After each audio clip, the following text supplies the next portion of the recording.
Support for Outdoor Nevada comes from Land Rover Las Vegas and Jaguar Land Rover Reno, proud to help introduce a new generation of adventurers to the diverse experiences that our state has to offer. Information at lrlv.com or jlrreno.com. Nevada, a landscape as diverse as it is epic, where wide open nature and wild adventure call to the curious and the brave alike.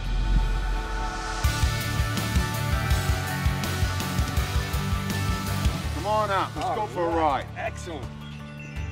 Oh man, we're flying first class now. You are. The scenery is beautiful, the snow is perfect, and I'm ready for a sleigh ride. How many are out there? We have 15 pairs in the park. All right. And we had a really good year last year. They had 42 young. The Las Vegas community helps the burrowing owl find a new home. Come on in, Avon.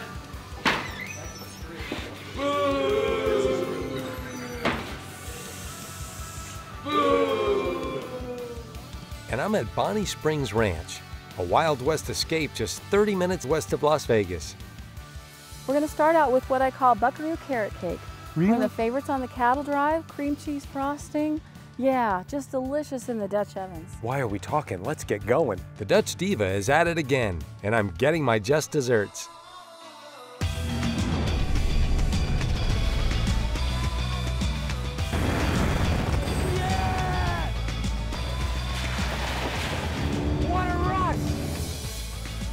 I'm John Byrne.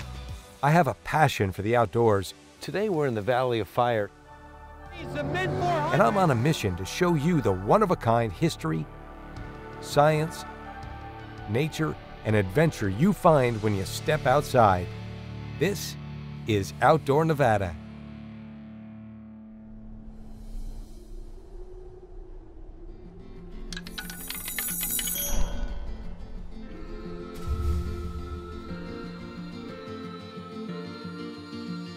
Today, we're in Lake Tahoe State Park, specifically Sand Harbor. And I ask you, is there a more beautiful place on this planet? I don't think so. People come from all over the world to do some world-class skiing around here. But today, we're going to do something a little different.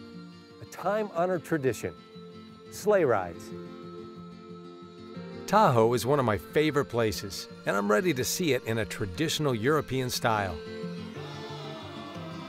This here is Dwight Borges of Borges Sleigh and Carriage Rides, and this is Jack. Dwight, nice seeing you, man. Nice to see you too, John. Now, a sleigh ride, a carriage ride, what a great idea. This all began as a kid for you? Dwight Borges is the youngest of 4 brothers and the one who's been running the family business for the past 25 years. I was just 3 years old at the time. My brother, on his birthday, actually won a Shetland pony.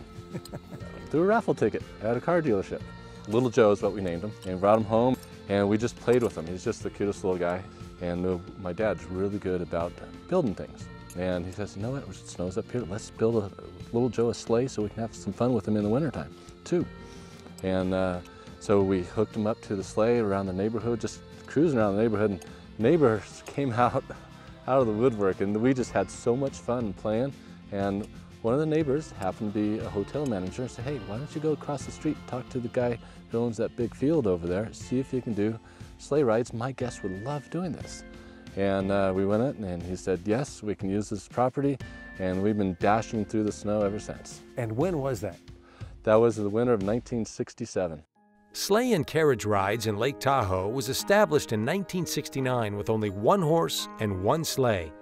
Now, it has 7 sleighs and 14 horses. We got some Belgian draft horses, and they're the strongest horses of them all. They're short and stocky, and on days like today, it's nice and easy for them. They barely break a sweat doing this, but when we get some deep snow, that's when you can see the real horsepower come out in them.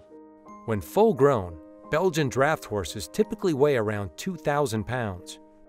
And how about the sleighs? Where do you get those?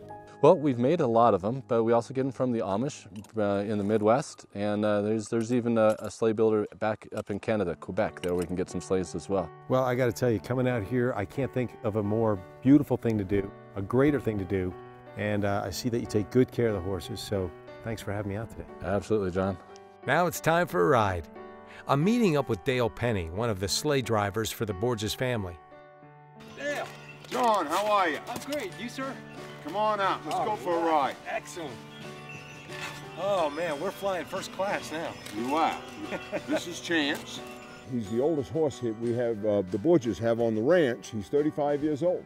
He's beautiful. Oh, he's a great horse. I tell everybody I think that he does the driving and I just set along for the ride. Well, let's go for a ride. But let's go for a ride. Come on.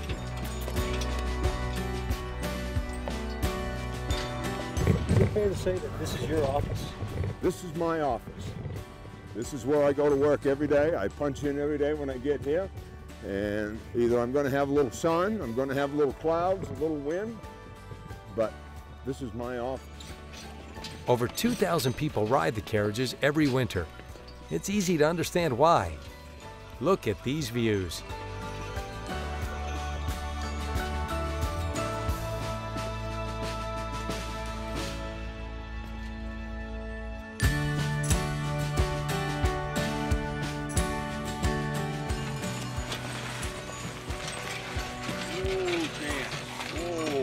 Dale, I'm glad I took a chance and came out here today. John, I'm glad you did. You come back and see me next time you can drive, and I'll ride. You got a deal. Okay. Put a smile on my face. Hey, you have a good day, and we'll see you later. Come on, Chance, step up there.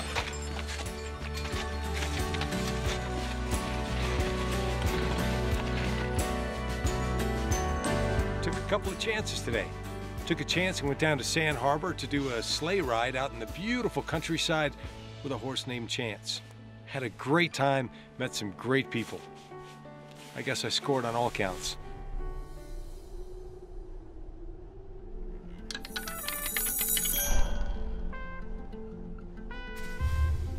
Brown feathers, bright yellow eyes, and the wisdom to hide in plain sight. Today, I'm out to see the burrowing owls. Christiana, hi. Nice Hi. to see you. How are you? Good, how are you? Good. I have to tell you, I'm a little thrown. When I knew that we were going to be looking at owls, I was thinking something more of a forest, but this is the desert. They really live out here? They love these open areas. Christiana Manville, a biologist with the U.S. Fish and Wildlife Service, works to create a habitat for the owls that call Floyd Lamb Park home. How many are out there? We have 15 pairs in the park. All right. And we had a really good year last year. They had 42 young that fledged. Listed as an endangered species, only 10,000 breeding pairs of the western burrowing owl remain in existence. After mating, the female stays in the burrow, the male goes out and gets food, etc. And brings it to her. The birds eat small mammals, reptiles, and insects, and thrive in open areas with low ground cover like the desert and prairies. And are they nocturnal? Do they come out and check things out at night? Yeah, they're nocturnal. They're most active sunrise, sunset is when they're most easily seen. And besides mankind, what's their other biggest threats? Their biggest threats are predators in the air, so they're other hawks. And there are actually quite a few at the park. So they're always looking up, looking for their predators. How available are homes for them if you don't make them? Well, if you look around, you see all these houses. Once there gets to be a lot of development, there are no more desert tortoises. So the desert tortoises are what's creating homes for them. When they have no other animals creating homes, they need places to live. The burrow is what's limiting their population. Do we know that there's anybody home? Let's go and look and see if there's owl sign at the burrow. To help the birds displaced by urban sprawl, Christiana and many volunteers build artificial burrows from plastic and concrete.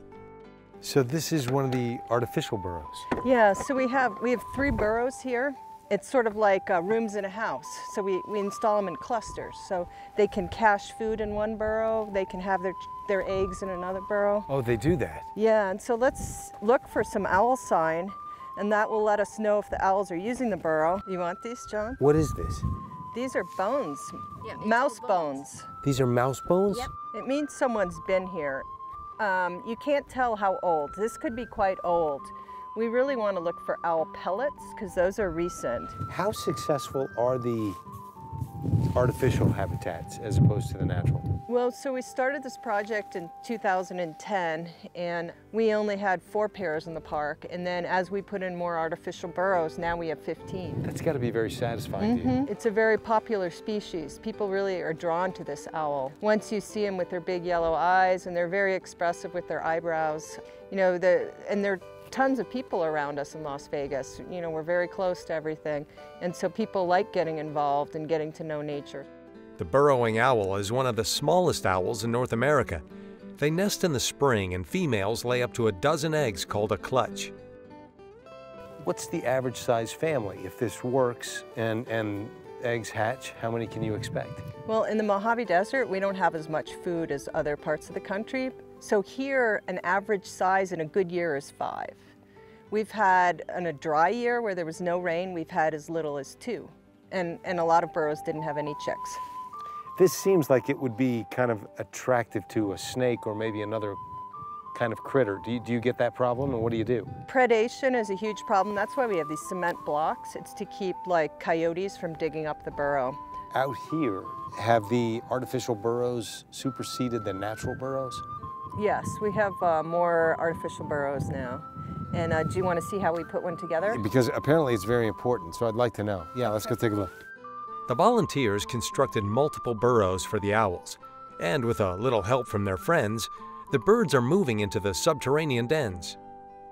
So this is an irrigation box, and we've drilled a hole in the side, and we've closed up this hole. All right, let me take a look at. There's the one that you closed up, because I know you're going to tell me this is important, and I bet that's going to be the front door. Yeah. Oh, yeah. All right.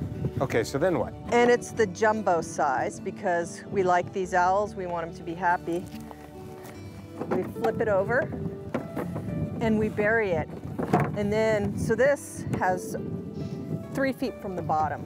You know, so the dirt would be around up here.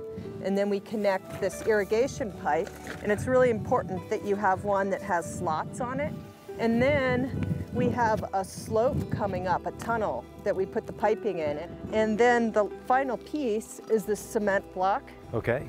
At the entrance, and this is to keep predators from harming the pipe. And then you're set. All you have to do is bury it. Right, so we have this bend in it here. So you bury it like that? Yeah, and so that way there's no light that's going down directly. They don't like that either. No, and it's harder for a predator to go in and do a bend than a straight shot. You know, it must be incredibly satisfying to see numbers go up for you. Yeah, it is. Can you have too many artificial habitats? Well, that's why we're not putting any more in. You know, there's something called carrying capacity.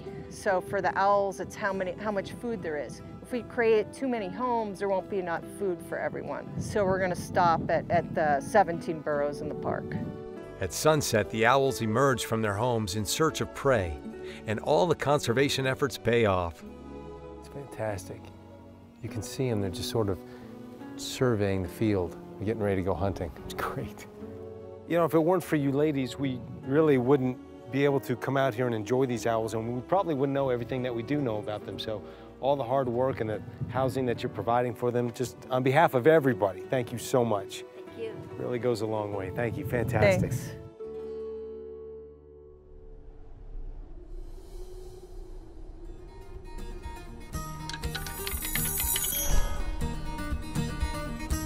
Drive 30 minutes west of Las Vegas, and you will find Bonnie Springs Ranch, a western escape from modern city life.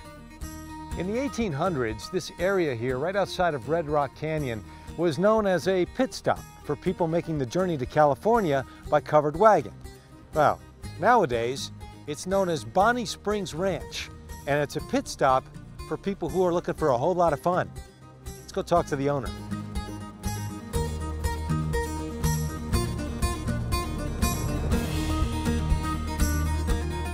This is Alan Levinson. He's the big cheese here at the Bonnie Springs Ranch. Nice seeing you, Alan. How's everything? Good, good. Alan Levinson grew up on the ranch. He and his sister have been running the business for over 20 years.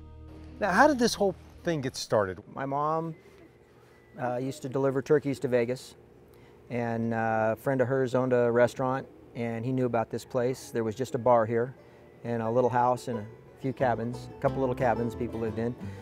And he brought her out here and showed her the mountains. It was Sunrise, which are phenomenal.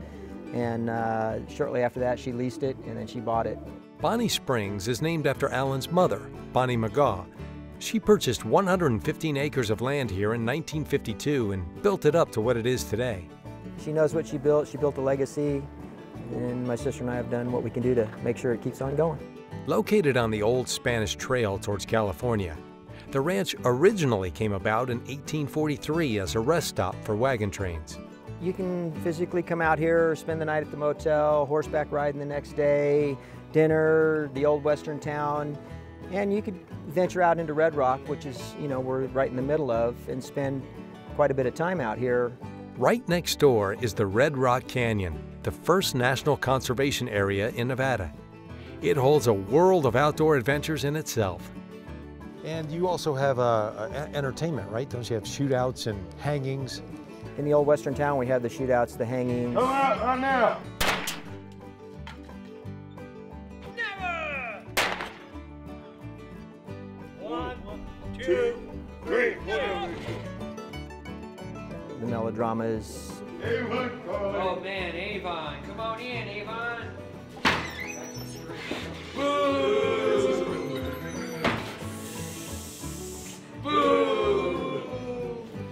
So despite the shootings and the hangings, you also have weddings.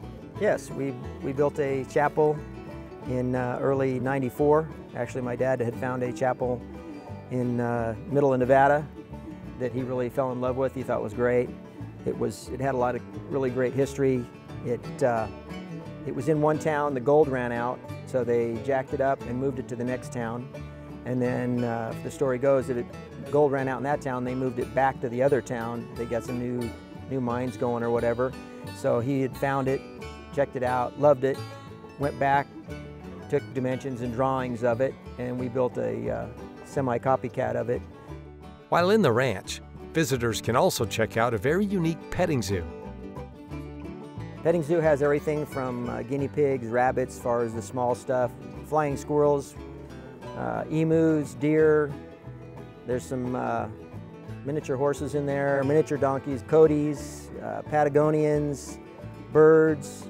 There's quite an array of different kinds of animals. This is a hidden gem. I'm sure not enough people know about it. It's a great way to just come on out, do something different, bring the kids. Great place to come on a day.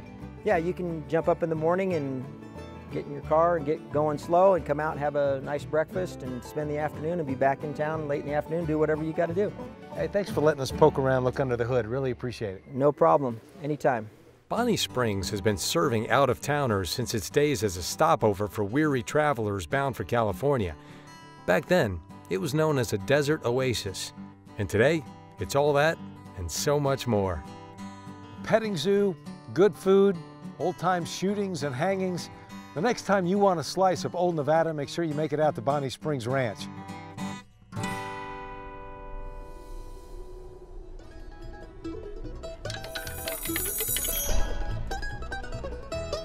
I'm back at the Dutch Diva Ranch, and I'm finally ready for the last course of the meal. I hope you saved some room for dessert. Today we're going to be talking about two of my favorite things, camping and making desserts while you're doing it. Nice to see you. Good to see you, John. How's everything? Good. You ready for some sweet treats today? Are you kidding? When am I not ready for sweet treats? I got a sweet tooth. What are we doing? We're going to start out with what I call buckaroo carrot cake. Why are we talking? Let's get going. We start by mixing the dry ingredients. Really what makes a carrot cake is the spices. Okay. The cinnamon, nutmeg, ginger, all of that stuff. Okay. So this one has all the things that I really love in it. Then we add a half a cup of oil, half a cup of water, and 3 eggs. So we're adding some coconut, some crushed pineapple, some walnuts. I just think that these really add some great texture and flavor to our carrot cake. And of course, you add your vegetables, which makes it a healthy dessert. Yeah, the carrots counterbalance everything. So now we've got all our ingredients in there. So now we need to prep our pans. We're gonna make this in 2 10-inch Dutch ovens. Okay. We're gonna make a double layer cake. Nice. And we're gonna top it with some citrus cream cheese frosting. Who would ever think that you could do this while you're camping? We grease up the oven, and as Terry likes to say, you can never have too much butter. in order for them to come easily out of the oven, I like using parchment paper so that when we do take that cake out, we don't have to worry about it falling apart. So now we're gonna start cooking this. So we're gonna build a ring that's slightly bigger than our oven, okay? People are always surprised at how few pieces of charcoal it actually takes. These bake uniformly, so we can stack these two ovens. So we'll set our first one right in our ring. Set that right in the center of that one. There you go, we'll move it over this way, just, oops, not too much. Okay, now we're gonna put a layer of coals on the top. And as you can see, we've got good air space between these coals so that the air can circulate, and it really creates an oven effect, just like the oven you have in your kitchen. These cakes are all set. We give them 20 minutes to cook. Meanwhile, we're on to dessert number 2, because why not? Now we're gonna make a fruit and nut bread pudding, one of my favorites. Okay, so we've got some day-old bread. You can get the day-old bread in the store, really cheap, because it doesn't have to be fresh. I like French bread. Throw that in, sugar. We're gonna add a little bit of apple pie filling. We stir some melted butter with 4 eggs into a separate bowl before adding them to the mixture. So now we're gonna add some dry ingredients. We've got some cinnamon and some salt in there. Let's whisk those eggs just a little bit before we add them. Throw in a little vanilla, which of course goes in most of our good desserts. Am I good with this? Yeah, that's good. Go ahead and throw that egg mixture in there. If you're going to be cooking on a cattle drive or on the range or just out camping, what's the one item you better have? Sunscreen. You didn't expect that one, did you? Happens to be the one I don't have today. Yeah, yeah. And then I've got some pecans. Okay. We're gonna throw some pecans in there. Right. So now we need to add some moisture to get this to all bind together. So I like using some half and half or any kind of a heavy cream. So that bread's gonna soak all that up. So basically what I do is I end up tossing this and trying to get all that cream down into the bread. It kind of makes you appreciate Nevada history, doesn't it? Because the people used to do this on a daily basis for survival, not just for an enjoyment. Sure. It's almost like a little mini immigrant trail, you know, where those people literally lived on the road, you know, and had to be sustaining like that. So this is mixed up really nicely. All the flavors are blended. The bread is soft enough, but I don't like a real wet bread pudding. Okay. I like it a little bit on the dry side. Me too. So once this bakes, it'll be just wet enough, and you know what we're gonna top it off with when it's done? What? A little drizzle of whiskey sauce and fresh whipped cream. I knew you would like her. That's why I came by again. I knew you would like her like I do. Yeah, this is gonna be good. The Dutch Diva is not playing games here. A little drizzle of whiskey sauce and fresh whipped cream? Hey, things just got serious. So now we've prepared our oven with some butter-flavored Crisco. Yeah. Why don't you go ahead and just throw all that yummy goodness in there? Yummy goodness. There's no other way to explain this. It's time to give this yummy goodness some heat, so we reach for the coals. Go ahead and set that right in the middle of those coals. Okay. There we go. And we're gonna pull some of those out just a little bit because we want our coals not only to be underneath, but just slightly to the outside. So what's the estimated cooking time here? This will probably cook in about 40 minutes.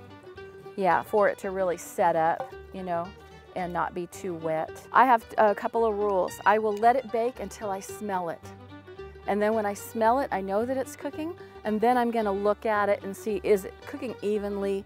Do I need to move some of my coals around or add some heat to it? So we're set. So we're all set, yeah. Okay. Looking good. All right, we'll give it a minute. We let the Dutch ovens work their magic and we start the waiting game. The Buckaroo carrot cake is the first one out of the oven. Dumped right out with our parchment paper. Now we'll just peel that off. Look at that golden cake. That is Isn't that beautiful? perfect. So we're gonna add a little layer of our cream cheese frosting. No way. Cream cheese with a little bit of orange zest in it. If you want to top off your carrot cake with Terry's cream cheese frosting, just blend together 2 bricks of cream cheese, 4 cups of powdered sugar, 2 tablespoons of butter, vanilla, and the orange zest. Add a little bit more frosting here on our middle of these 2 layers. And then you're just going to do the same thing? Only Yeah, this then one we're on just top? gonna pop that other layer right on top. Phew, you got it? Look at this. Yeah. My aim's not too bad. Now that I can make a Dutch oven carrot cake, I must know how it tastes. that first piece. Look at that. Oh, that's beautiful. It did come out really lovely. Came out really lovely. Okay, let's do another layer. Okay. Beautiful. Okay, well, here's my fork. I don't know where yours is. Wow. Cheers. So cheers to Buckaroo carrot cake. I'm not gonna be able to stop eating this. This whole thing is going down right now. Oh, well, you know what? You got to save room because remember, we've got another dessert that's coming off. For a sweets type of guy, the Dutch Diva Ranch is like paradise. That's Okay. our whiskey sauce.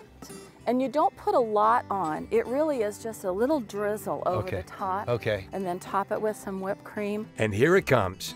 The whiskey drizzle sauce and a big dollop of fresh whipped cream. I'm ready to dig in. Cheers. Great. You're the best. Thank you so much for letting me come out here today. I'm so glad to share this with you. I'm so glad to have you share it with me. The next time you're spending a lot of time in outdoor Nevada, try not to bring the breakfast bar. Try to cook yourself your own meal, especially a dessert, in one of the Dutch ovens. It'll make your trip, I promise.